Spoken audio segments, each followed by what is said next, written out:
Assalamualaikum warahmatullahi wabarakatuh. Innal hamdalillah nahmaduhu wa nasta'inuhu wa nastaghfiruh wa na'udzu billahi min syururi anfusina wa min sayyiati a'malina. May yahdihillahu fala mudhillalah wa may yudlil fala hadiyalah.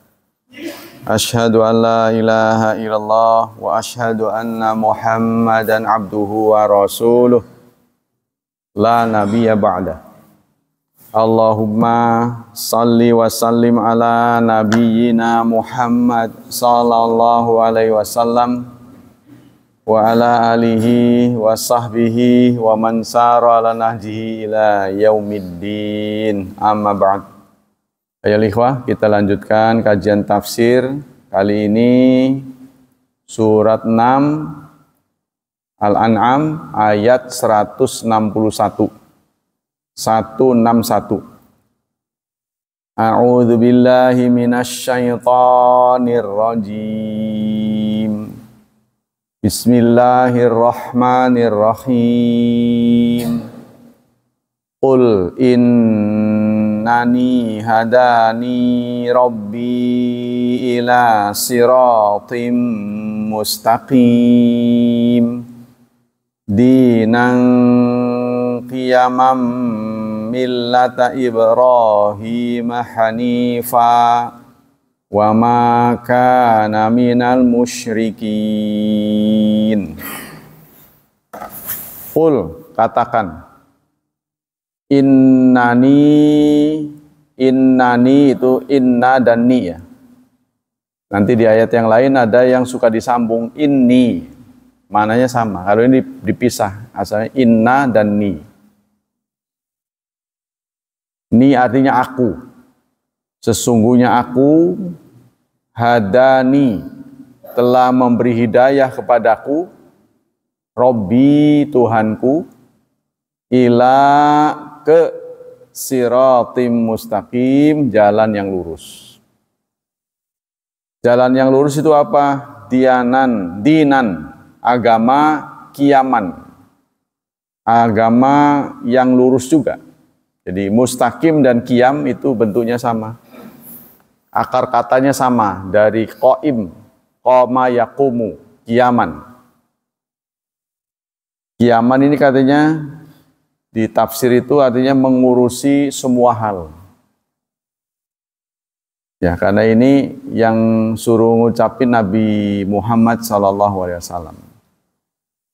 Dinan kiaman, maksudnya agama yang sejagat kerat gitu.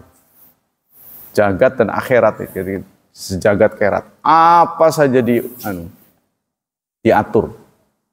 Dari mulai masuk toilet, keluar toilet, sampai masalah yang besar-besar. Sampai urusan menguap, urusan bersin, diatur. Ya kan? Apa yang lolos dari aturan. Nah, itu namanya dinan kiaman. Ngurusi sejagat kerat. Milla Ibrahim. Agama Ibrahim. Hanifan.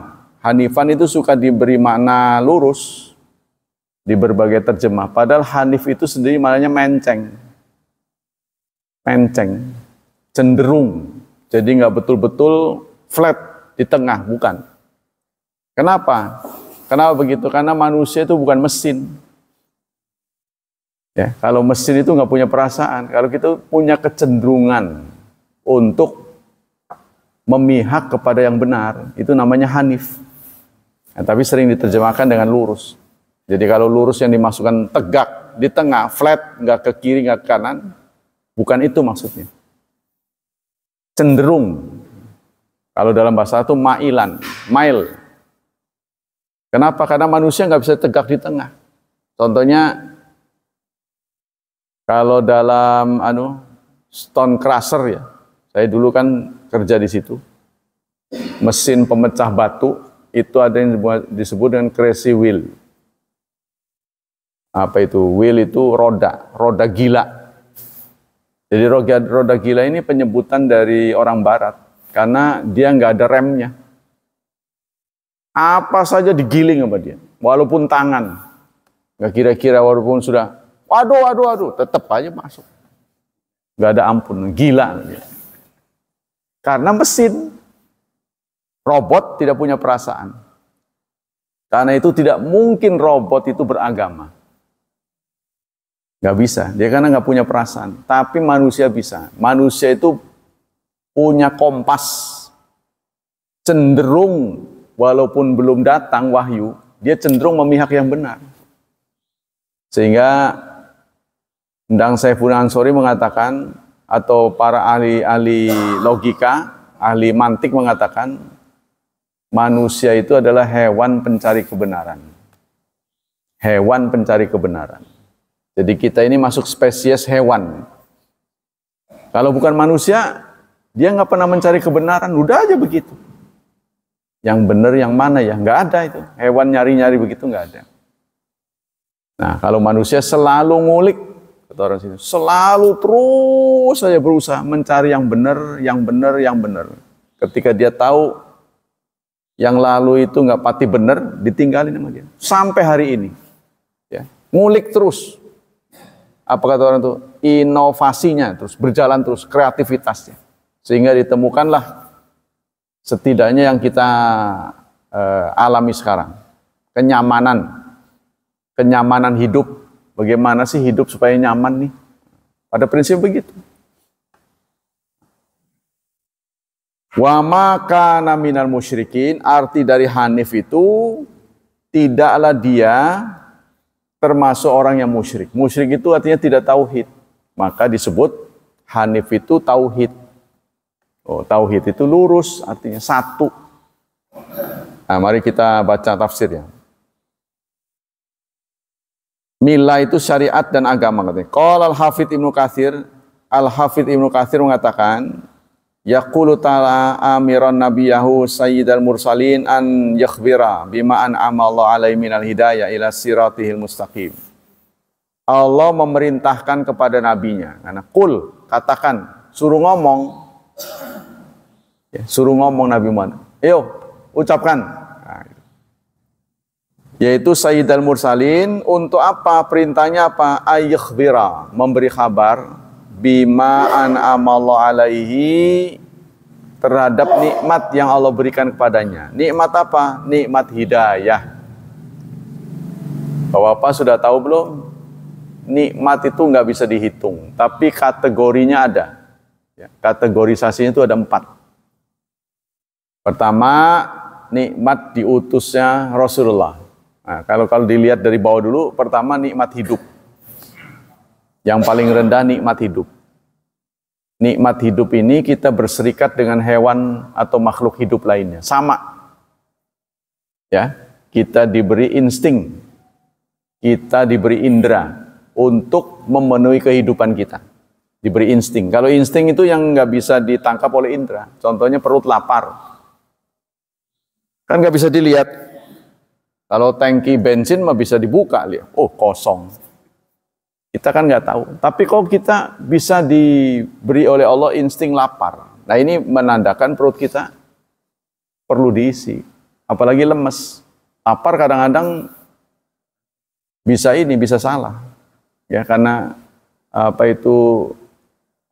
pencernaan yang nggak benar, ya, sistem ini tubuh ini nggak benar, boleh jadi sebenarnya nggak lapar tapi lapar. Tapi kalau lemes, itu menandakan yang perlu energi. Kan Rasulullah, bukan hadis ya, ketika ada persahabatan dengan negara tetangga memberikan bantuan dokter jaga. Ya, apa itu namanya persahabatan ya. Jadi kalau persahabatan dengan negara tetangga itu, dia mengirim tenaga kesehatan. Tapi banyak nganggurnya. Di dokter-dokter yang dikirim oleh negara tetangga ini banyak nganggurnya. Sehingga dokter-dokter ini heran, kok kenapa nggak ada orang sakit ya? Tuh ya, jadi sahabat-sahabatnya jarang sakit. Rasulullah juga jarang sakit. Lalu dokter ini bertanya, apa sih yang dijalani oleh kalian kok jarang sakit? Bukan hadis Nabi. Kami membiasakan diri tidak makan sebelum lapar dan menyudahi makan sebelum kenyang. Itu bukan hadis. Tapi itu ucapan dari sahabat. Kami terbiasa dengan tidak makan sebelum lapar dan menyudahi makan sebelum kenyang. Tuh, ya, jadi tidak sakit. Di hadis yang lain, kalau ini hadis, Rasulullah bersabda yang artinya seburuk-buruk wadah adalah perut. Seburuk-buruk wadah. Dan kebanyakan penyakit itu berasal dari pencernaan. Nah ini diakui oleh dokter sekarang. Pencernaan yang nggak beres itulah yang menimbulkan kolesterol, darah tinggi. Yang kita obati itunya kelebihan garam, kelebihan minyak, tapi bukan pencernaan yang diperbaiki. Itu kata dokter itu ngeritik kita. Jadi contohnya begini, kalau kita ingin sehat, terutama di usia-usia seperti kita, itu harus lebih banyak buah. Dikurangi karbohidratnya. Karena kita udah nggak perlu tenaga lagi, nggak perlu kerja lagi, udah purna karya. Banyak nganggur. Maka itu kita lihat kalau makan pagi, ya, kalau siang itu lebih banyak daripada malam. Karena malam kan mau istirahat, nggak ada kerja. Jadi jangan terlalu banyak timbunan, nanti nimbun. Nggak kepake. Nah nggak kepake itu nanti menutupi organ-organ tubuh. Ya, jadi saran dari kenapa kok sehat-sehat itu tadi? Kata dokter itu dibanyakin katanya itu dai sabu. Dai sabu itu apa singkatan dari apa? Sabunya bunya buah-buahan. Apa itu sih dai sabu itu? Ikan. I-nya itu ikan. Ya. Sa-nya sayur. Bu-nya buah-buahan. Da-nya ini apa? Daging ya? Saya lupa. Alhasil dikurangilah karbohidrat. Jadi saya juga sama ikut resep dari orang yang kena, saya sering kali ceritanya, orang kena hepatitis. Jadi suaminya divonis hepatitis, karena itu istrinya jadi repot. Dia berusaha mencari tahu bagaimana menyembuhkan hepatitis suaminya. Karena itu dia baca-baca buku. Alih-alih baca buku dia malah kuliah. Ya, di bagian gizi. Sehingga dia mendapat gelar sarjana. Kesimpulan dari dia adalah supaya kita sehat, dari pagi sampai siang itu jangan makan karbohidrat. Jangan makan karbohidrat. Buah. Saya juga coba begitu. Saya berat tubuhnya kurang. Celana-celana pada longgar. Itu resepnya. Jadi saya nggak makan sampai siang. Kalau ketemu kadang-kadang nggak ketemu diembat juga sih. Pagi itu sebaiknya makan buah. Pisang, kalau perlu tomat. Asal keisi. Pisang tak apa gitu. Pokoknya jangan karbohidrat. Nanti sampai siang baru. Nah kita menyudahi tidak makan lagi karbohidrat kurang lebih sebelum maghrib atau selambat-lambatnya maghrib. Nah itu kan nanti jarak waktunya 6 jam sebelum tidur ya. Nah itu insya Allah enteng badan kita. Jadi kalau buat nyuara-nyuara itu nggak nyesek gitu. Kan biasanya disuruh jadi imam itu nyesek jadi. Itu penyebab. Nah kita kembali ke sini. Jadi disuruh untuk menyampaikan bahwa agama ya innani hadani, hidayah sudah datang kepadaku. Ya, kalau orang Panggung Rawi itu sudah pol bener. Hidayahnya sudah datang, dibawa oleh Hidayatullah di Masjid Hidayatullah, itu kurang apa sudah? Hidayah semua. Ya kan? Hidayah sudah datang kepada kita. Tadi saya sampaikan pertama nikmat hidup. Hidup kita berserikat dengan makhluk hidup. Sama dalam soal hidup nggak beda dengan binatang kita. Dalam soal hidup. Ya. Kita dilengkapi dengan insting dan indera. Insting lapar dan sebagainya pokoknya. Karena itu kita hidup. Kemudian Allah meningkatkan kita nikmatnya dengan diberi kemerdekaan. Kemerdekaan apa? Kemerdekaan untuk taat dan tidak taat. Nah itulah yang Allah sampaikan dalam surat 33 ayat 72. Surat 33 ayat 72. Inna aradnal amanah alas samawati wal ardi wal jibal. Kami tawarkan kemerdekaan kepada bumi, langit, dan gunung. Namun mereka menolak.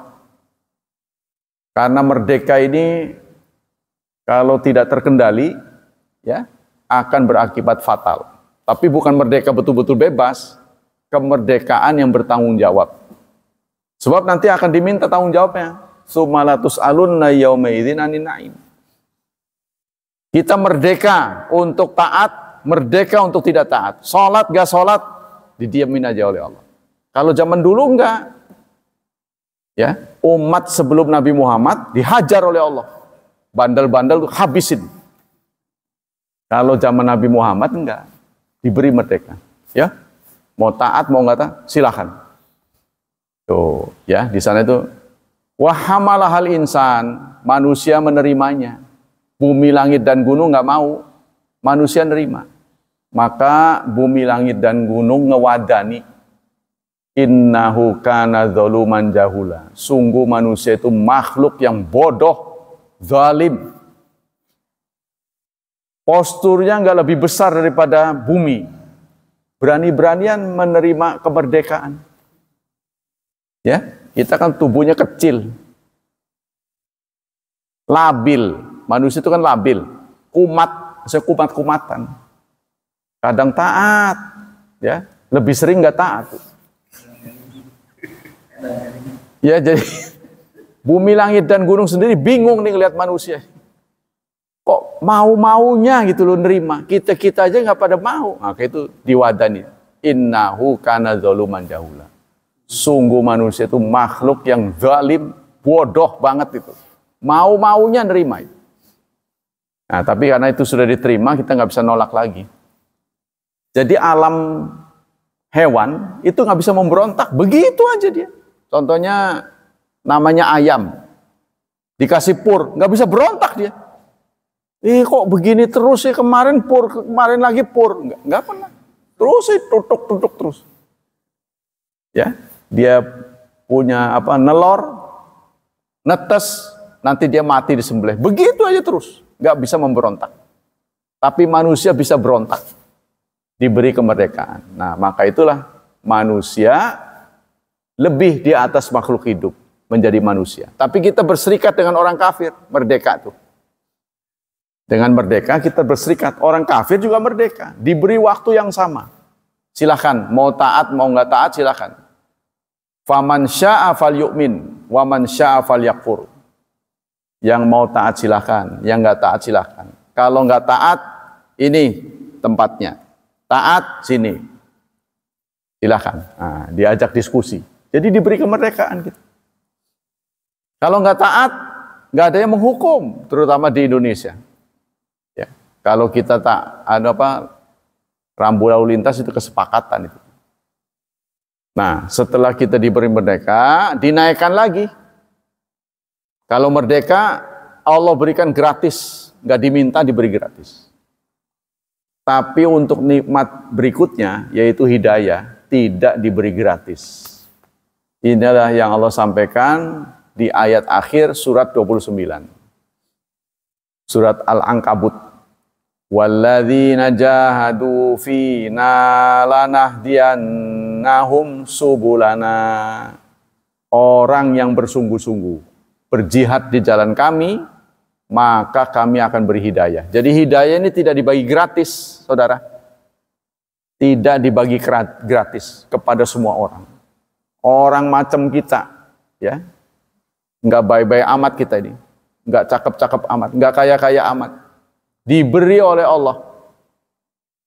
Abu Thalib yang menolong Nabi sedemikian lama tidak diberi. Ya Allah. Orangnya dekat Nabi, paman Nabi, dai-nya Rasulullah. Yang mendakwai langsung Rasul. Bisa ngelihat akhlak Nabi. Kita yang macam begini dibagi. Apa enggak salah? Mudah-mudahan enggak salah ya. Kayaknya enggak ada uratnya. Kok orang macam kita dikasih? Abu Thalib, Abu Lahab enggak dibagi. Orang yang dekat dengan Rasulullah. Dai-nya Rasulullah. Tidak ada dai di dunia ini lebih baik daripada Rasulullah. Kok ya nggak nerima Islam? Tuh, kita yang begini-begini dikasih oleh Allah. Nah ini harus dirawat. Pemberian Allah ini harus dirawat. Harus diimbangi dengan sikap loyalitas kita pada Islam. Kalau tidak nanti bisa dicabut lagi. Ya, itulah nikmat hidayah. Nikmat hidayah ini sebenarnya mengurangi kemerdekaan, saudara. Semua orang merdeka, boleh taat, boleh nggak taat. Tapi ketika kita diberi hidayah, kita nggak merdeka lagi. Ya, ketika muadzin as-salatu khairum minan naum, mau tidak mau kita bangun. Bangun, sholat lebih bagus daripada ngorok. Ya, sami'na wa ata'na. Ya kan? Wa minal laili fatahajjat bihi.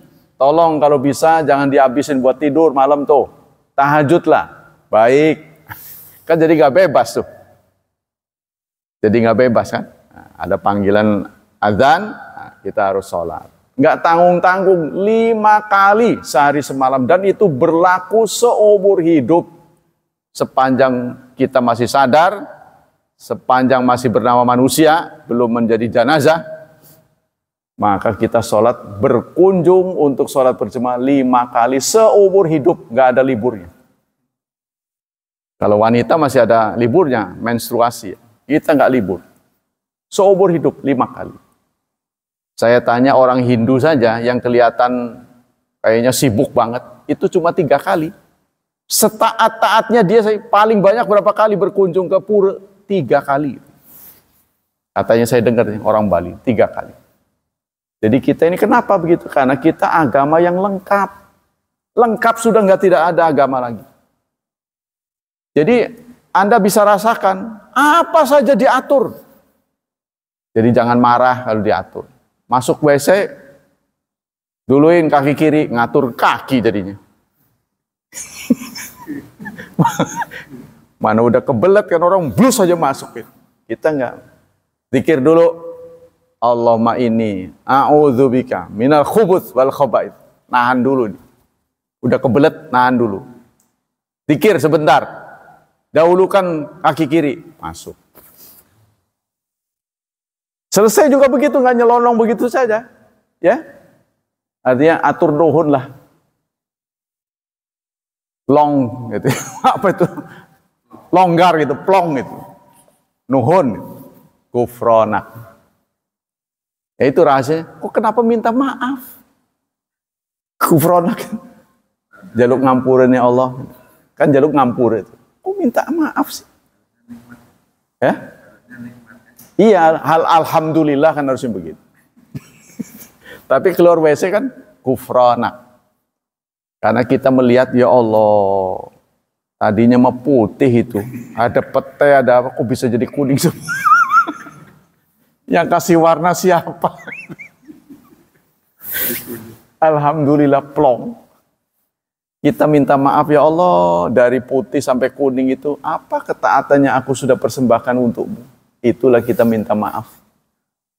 Karena pemrosesannya amat rumit, saudara. Kalau dibuka perut ini cuman gelontoran daging doang.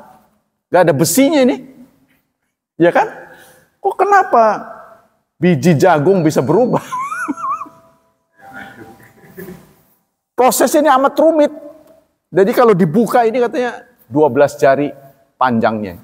Panjang usus 12 jari. Berapa ini? 20 cm. 20 cm kali 12 berapa? 2 meter lebih. Ini usus kita ini pantesan jadi gemuk ini. Karena isinya gitu.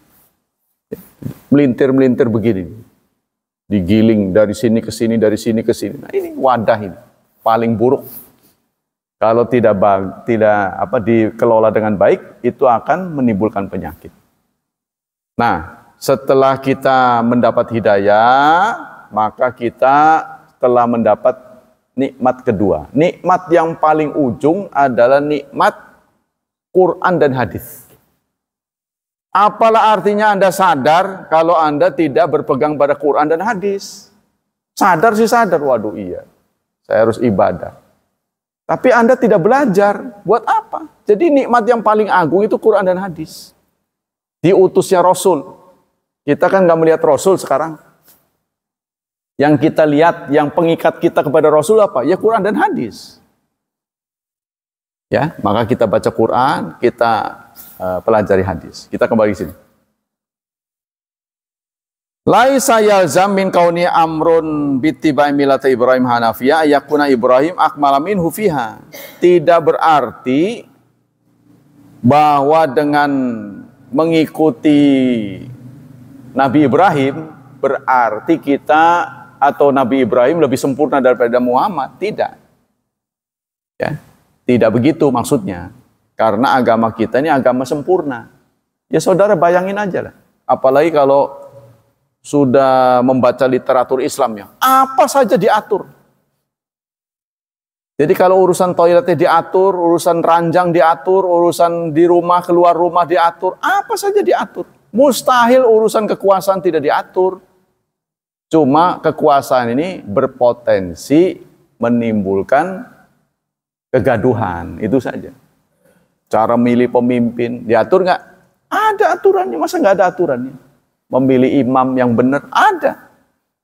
Semuanya ada. Nah, itulah kelengkapan agama Islam. Masya Allah. Ya.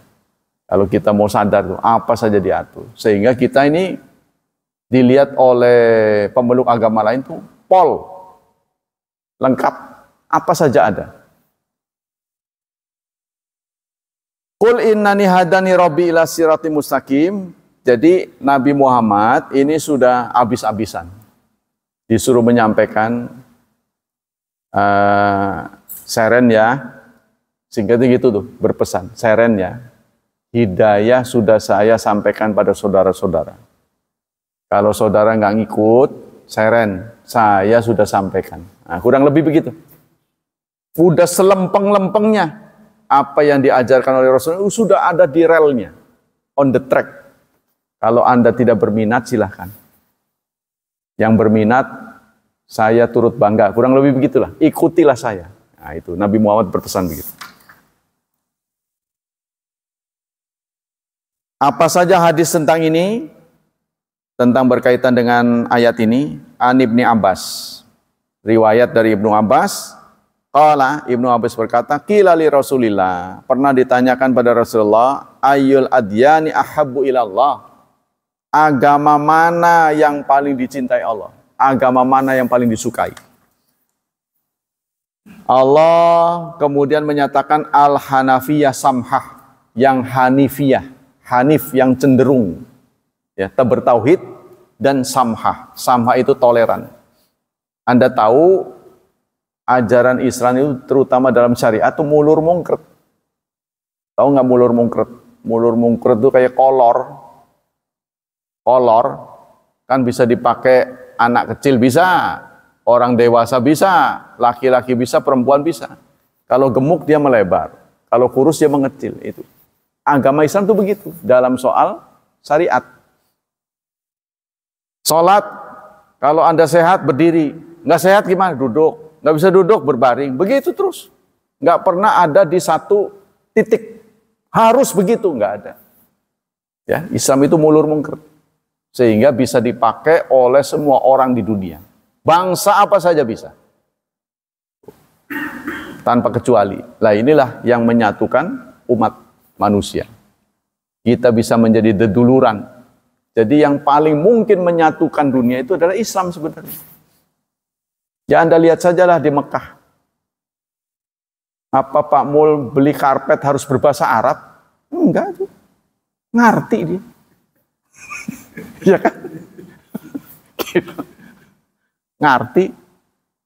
Apakah kita harus bingung ketika orang Arab memimpin sholat waladhdallin? Amin gitu, Mas. Pasti amin, sudah nggak salah lagi. Emang agama lain nggak begitu? Nggak begitu agama lain. Orang Nasrani kalau beribadat orang Indonesia pakai bahasa Indonesia dia. Ketika dibawa ke Roma bingung dia. Apa ya jawab? Nggak ngerti bahasa sana, harus ngerti bahasa sana. Tuh. Itu yang kata pendeta itu kesalahan total. Orang Nasrani, orang Katolik bangga dengan mengatakan ketika ditanya mana kitab aslimu? Oh enggak, kalau menurut kami wahyu itu makna, bukan tulisan. Kalau kita kan yang namanya wahyu itu kan tulisan. Makna bisa salah kan? Contohnya ini Quran. Semua orang Islam mengakui awal Quran tuh Bismillahirrahmanirrahim, Al-Fatihah, akhirnya An-Nas. Semua orang mengakui. Tapi kemudian Bismillahirrahmanirrahim maknanya apa? Ini beda-beda tafsir. Tapi orang Nasrani berbeda. Karena sebenarnya dia nggak punya aslinya. Untuk menutupi kekurangannya, bagi kami wahyu itu makna, bukan tulisan. Nggak taunya Alkitab yang menjadi pegangan orang Katolik itu menamai God dengan Allah, A-L-L-A-H. Nah itu mengutip punya orang Islam. Ini kesalahan total. Jadi sebenarnya orang Katolik secara tidak sadar mengajak umatnya untuk Muslim.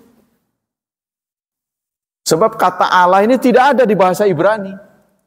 Jadi Injil yang sah yang sekarang ditafsirkan ini berasal dari Ibrani. Jadi tidak ada sebutan Allah.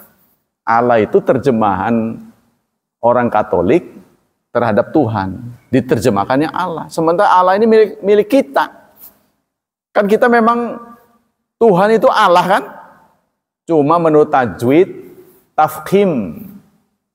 Kan tulisannya alif, lam fathah kan la. Cuma kemudian dibaca o, itu aturan tajwid. Tafkhim, tapi lam fathah kan la, bukan lo. Nah tafkhim, kalau dibaca sebelumnya i, Rasulillah, nggak boleh Rasulillah, nggak boleh kan. Yang boleh baca o kan sebelumnya u atau a. Rasulallah, o. Rasulullah. Tapi kalau sebelumnya i harus a. An Rasulillah, nggak boleh Rasulillah, nggak boleh. Itu aturan tajwid. Tapi kalau dari sisi fathahnya itu begitu. Nah, Rasulullah pernah ditanya hanifiyah samha, agama yang hanif. Ya, samha dan toleran. Kita ini prinsipnya toleran. Jadi jangan terlalu kaku menjalankan agama. Kalau kita melihat orang salah, jangan kita menjudge dulu. Tuh katanya ada orang pakai tasbih, tasbihnya langsung ditarik, direbut. Ya biarin aja sih. Boleh kok. Kalau soal Anda nggak mau pakai tasbih, ya mau Anda. Memang praktis nggak pakai tasbih. Kan sunahnya pakai tangan. Tangan kan nggak mungkin ketinggalan. Kalau kita terbiasa berzikir pakai tasbih, ketinggalan, waduh ketinggalan, nggak jadi zikir lah. Nah, begitu kan. Kalau tangan kan nggak mungkin nggak ketinggalan. Waduh, kan tetap kan. Nah, cuman kalau lagi ngantuk recok. Wih, mana? Kalau tasbih enak. Udah sampai di sini, mentok 33. 30. Itu enak tasbih. Saya juga menolak orang yang pakai apa tuh? Tek ini. Itu juga sama. Maksudnya tasbih itu bermanfaat buat orang yang ngantuk. Subhanallah. Udah berapa ini? Oh, masih 3. Kalau ini mah, tadi di mana ya? Nah, ini kalau ngantuk hilang. Bedanya gitu, cuma sunnahnya itu. Karena nanti di akhirat, tubuh kita akan menjadi saksi. Tasbih kan nggak dibawa. Ya kalau dibawa hancur kan. Kalau ini nanti kan dihidupkan lagi. Mana buktinya kamu bertasbih? Tangan kita menjawab, betul ya Tuhan, dulu saya dipakai untuk bertasbih. Gitu. Kaki juga menjadi saksi. Jadi tubuh kita ini akan menjadi saksi. Hadis berikutnya dari Aisyah radhiyallahu anha, qala Rasulullah yauma idzin la ta'lamu yahudu anna fi dinna fushatun. Orang Yahudi pun tahu bahwa agama kami ini adalah agama fushah, agama yang toleran. Karena itu umat Islam sering kalah. Umat Islam sering menghadapi yang tidak nyaman karena mudah ditipu. Kenapa kok mudah ditipu? Karena orang Islam itu berakhlak. Orang mau maling, matanya lihat sana sini. Maling ini, nggak boleh nuduh, jangan nuduh orang. Kan begitu. Nah itu dimanfaatkan oleh orang lain. Jangan nuduh dulu, siapa tahu dia matanya beleken. Ya kan? Nuduh dosa. Nah, kan begitu suara hati kita itu. Karena ajaran Islam. Ini sering dimanfaatkan orang. Akhlak dan politik sulit bersatu. Bapak-bapak ingat. Akhlak dan politik sulit bersatu. Karena itu rata-rata politikus itu tidak berakhlak. Udah janjian bareng enak aja diputus. Ya? Ngambil jodoh orang lain. Enak aja. Pengkhianatan. Memang politikus pengkhianat. Kalau tidak berkhianat nggak menang dia. Jadi politik itu memang begitu, tidak berakhlak, kecuali politik Islam. Kalau orang Islam, sahabat-sahabat, kamu jadi gubernur ya? Emang nggak ada yang lain tah? Gitu orang anu mah, nggak mau langsung alhamdulillah sujud syukur, selamatan, nggak begitu. Karena mereka memahami penugasan itu adalah amanah. Amanah itu berat nanti ditanggung jawab di akhirat. Waduh, beban buat saya ini.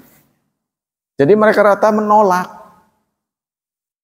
Kalau bisa yang lain lah. Udah nggak ada yang lain. Bentak baru ya udahlah. Kalau begitu. Apa boleh buat? Itu. Ya. Jadi para sahabat ketika ditawari amanat mereka nolak pada mulanya. Nggak mau. Seperti Ali bin Abu Thalib ketika diprotes sana sini dia lepaskan kekuasaan. Silakan.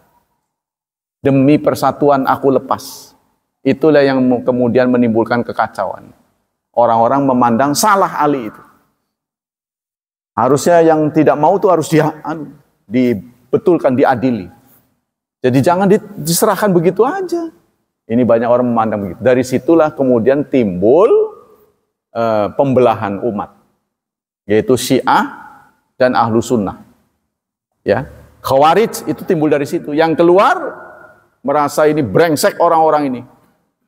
Ini apa petinggi-petinggi ini bikin pemecah belah. Saya mau keluar. Itu namanya Khawarij. Orang yang cenderung membela Ali namanya Syiah.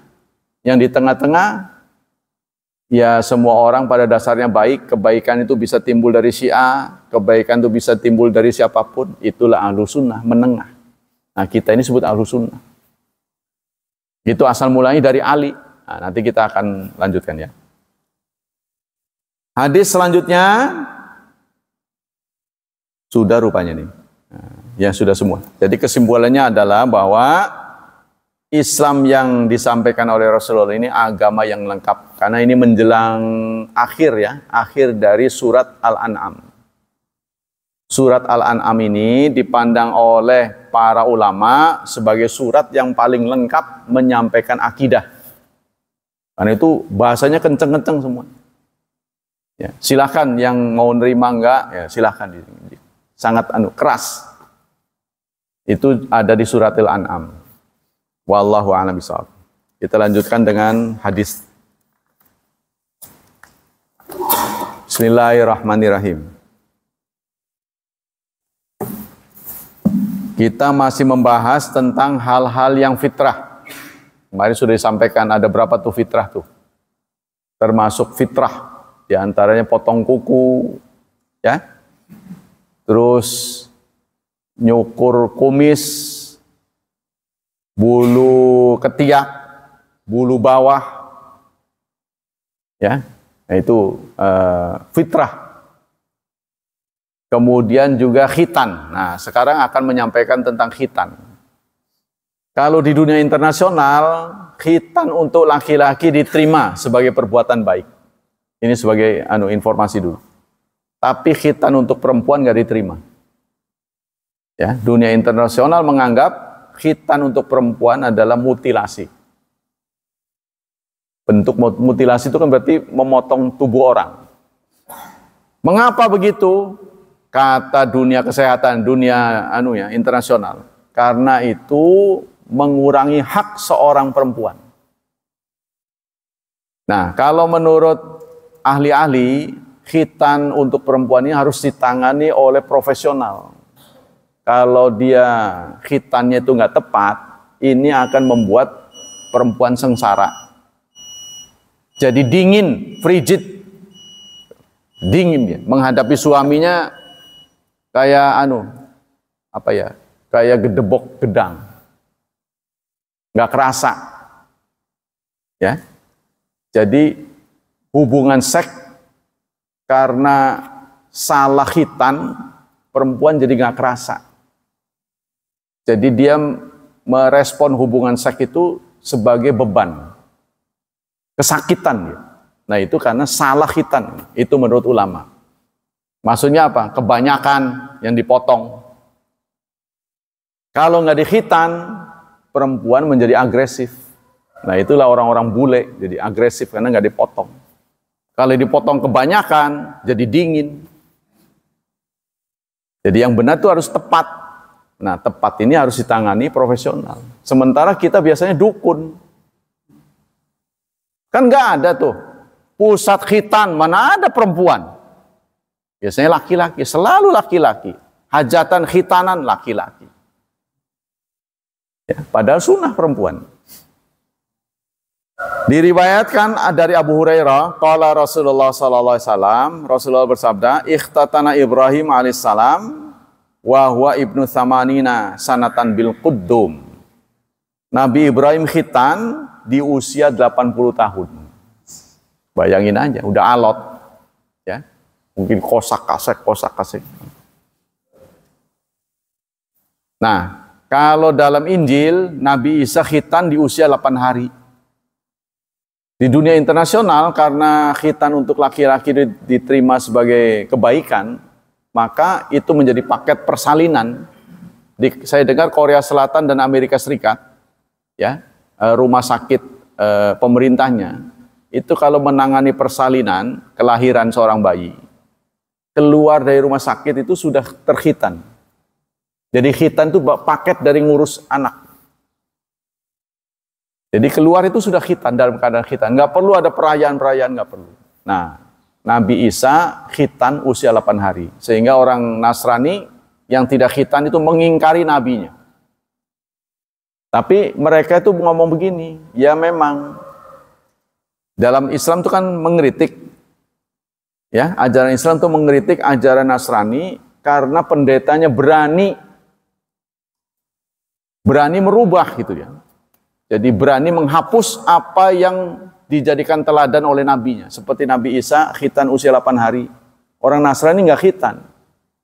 Gimana itu pertanggungjawaban? Oh, itu sudah dirubah katanya. Di dalam kitab mereka babi itu haram. Tidak boleh. Sama mereka juga.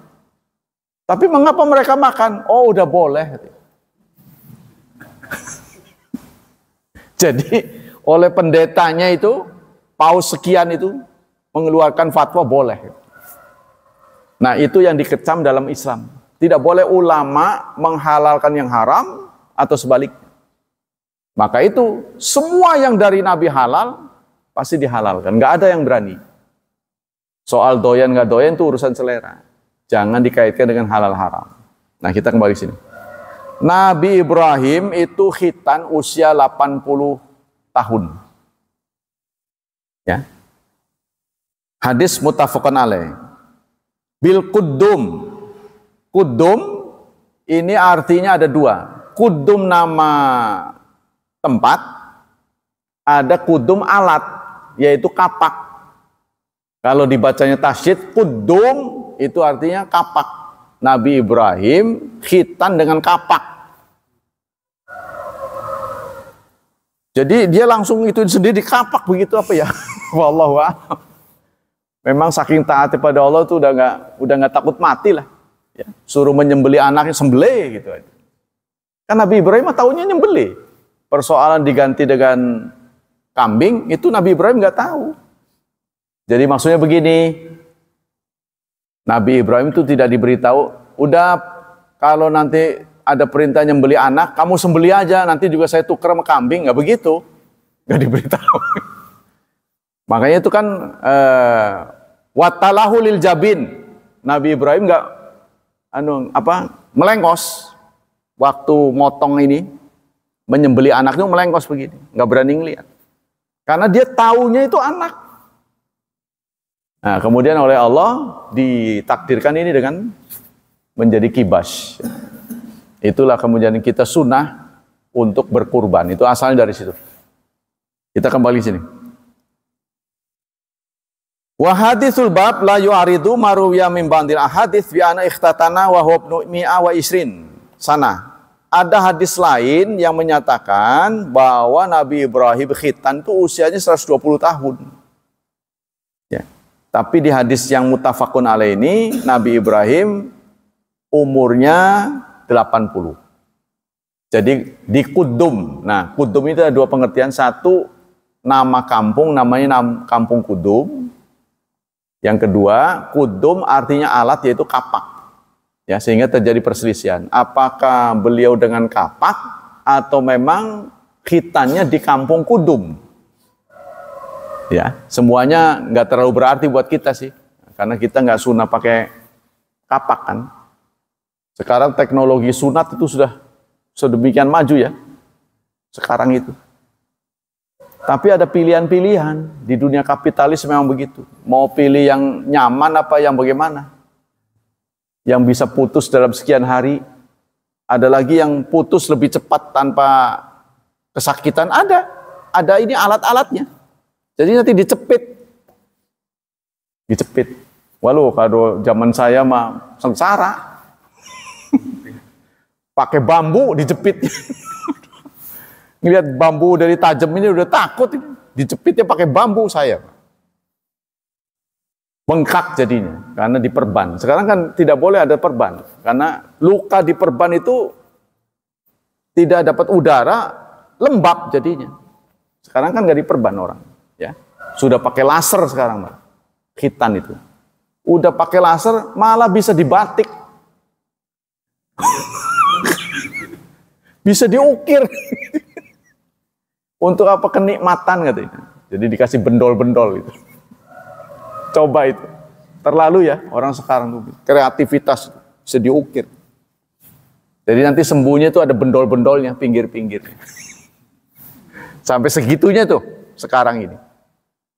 Nah itu waktu cucu saya khitan itu ada paket-paketnya. Jadi ada alatnya. Nanti udah saat itu gak diapa-apain, nyoplok sendiri. Bisa nyoplok sendiri. Udah bener-bener lah. Asal umurnya cocok. Tapi bagaimanapun kalau umur sudah tua saya nggak bisa membayangkan.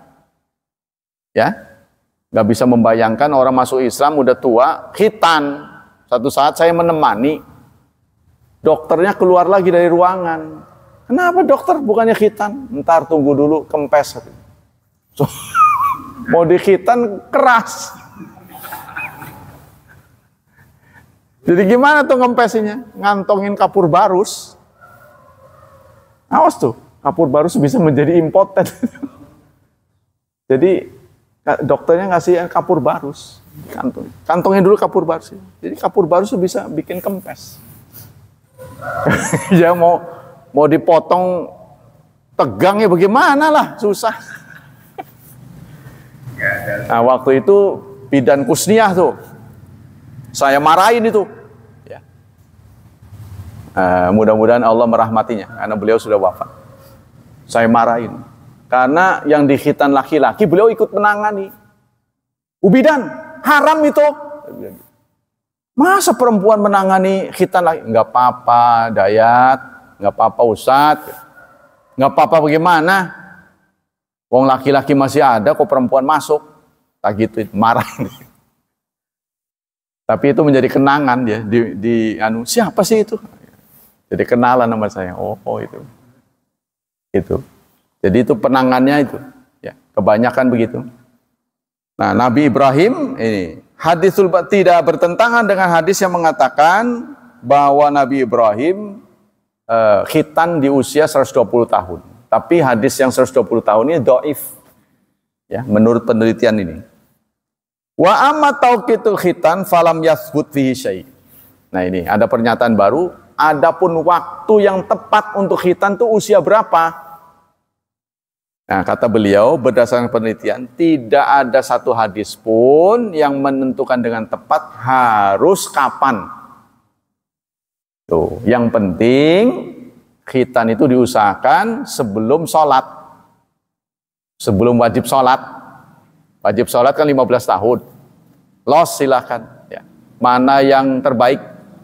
Tapi itulah, khitan di usia rendah, usia dini, bayi, itu lebih sembuhnya lebih cepat. Cuma yang nggak bisa dibentuk ya kalau masih bayi ya. Sekarang kan orang kreatif itu. Ada itu pusat khitan. Kayak di metro ya, pusat khitan itu, spesialis khitan.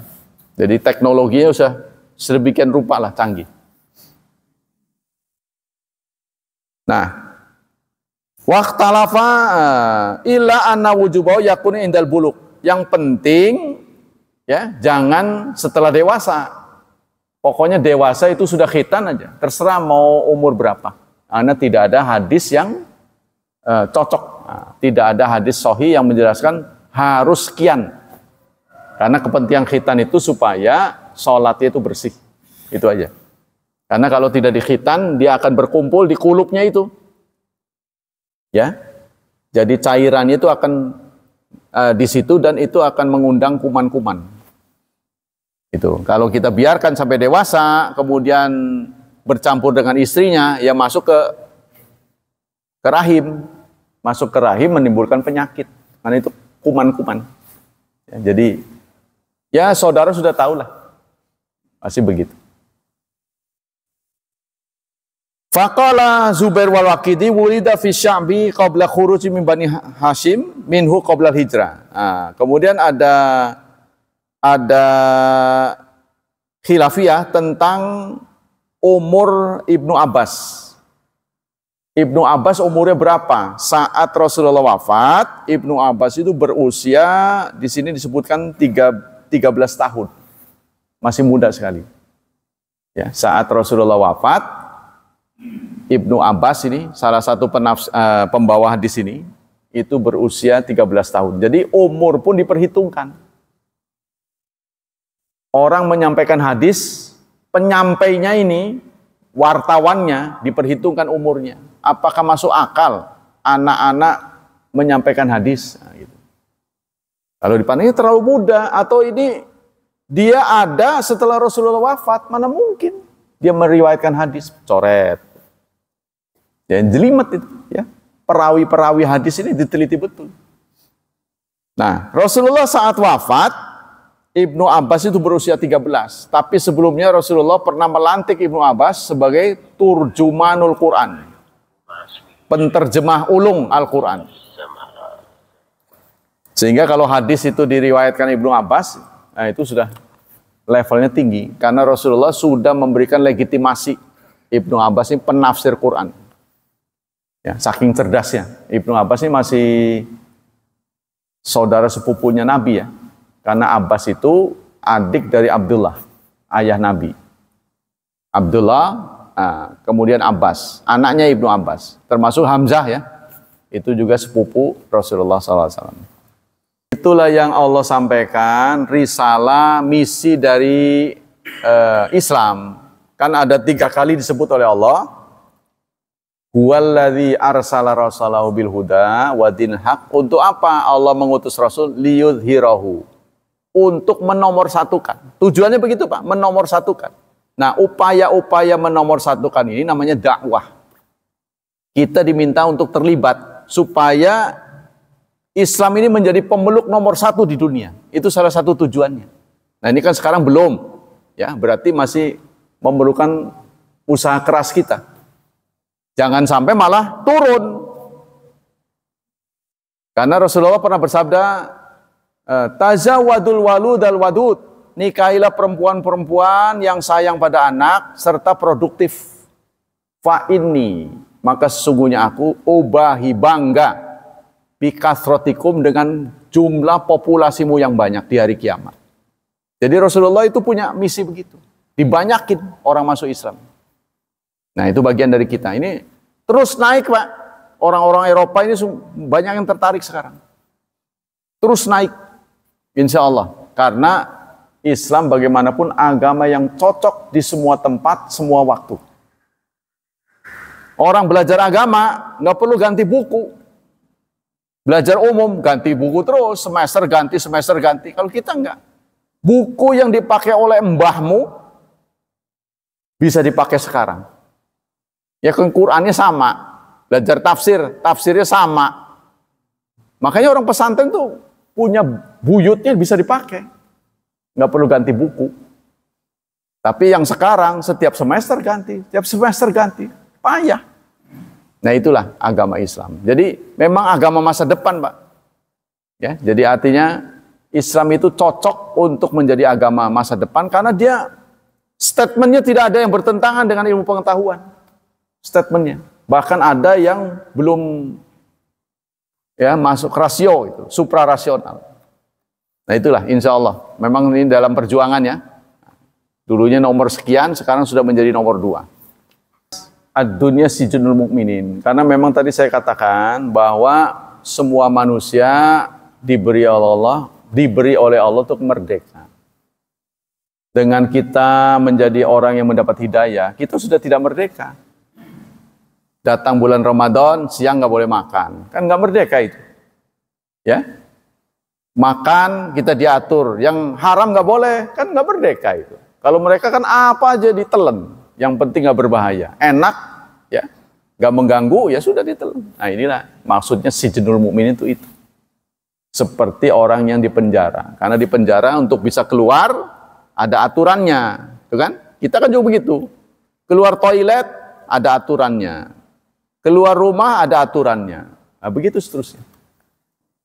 Bukan berarti kita nanti akan selalu bahagia di akhirat kalau kita tidak beramal. Bukan itu. Cukup ya? Demikianlah kajian pagi ini. Semoga ayat-ayat dan hadis yang barusan kita kaji menginspirasi dan bisa kita amalkan dengan sebaik-baiknya. Semoga Allah memberikan pahala yang berlipat untuk kita, menjaga dan melindungi kita dari wabah dan fitnah, dari syubhat dan syahwat, serta Allah berkenan memudahkan hidup anak-anak kita, memberikan bimbingan pada mereka agar menjadi hamba Allah yang salih dan salihat. Subhanakallah wa bihamdik, asyhadu an la ilaha illa anta astaghfiruka wa atubu ilaik. Wassalamualaikum warahmatullahi wabarakatuh.